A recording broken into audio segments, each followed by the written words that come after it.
ഈശോമിശിഹായിൽ സ്നേഹിക്കപ്പെട്ടവരെ, നമ്മൾ ഇന്ന് ധ്യാനിക്കുന്നത് 32-ാമത്തെ സങ്കീർത്തനമാണ്.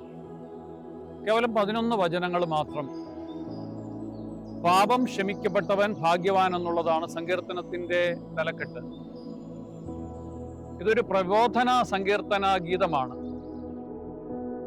ആരാധനകളിലും ഉപയോഗിക്കുന്ന ഒരു അനുതാപ കീർത്തനമാണിത്.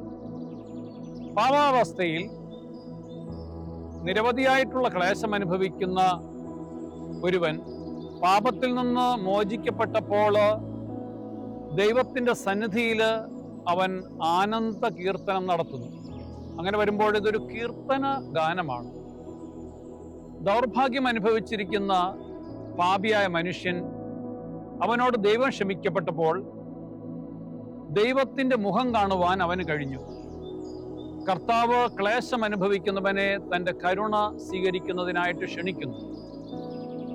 ദൈവത്തിന്റെ കരുണയിലേക്ക് എടുക്കപ്പെടുന്ന അവസ്ഥയാണല്ലോ നാം ക്ഷമിക്കപ്പെടുന്ന അവസ്ഥ എന്ന് പറയുന്നത്.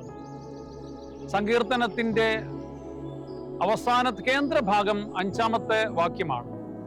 പാപങ്ങൾ ദൈവത്തോട് ഏറ്റുപറഞ്ഞപ്പോൾ അവിടുന്ന് അവയെല്ലാം ക്ഷമിച്ച് രക്ഷയ്ക്കുള്ള വഴി തെളിക്കുന്നു.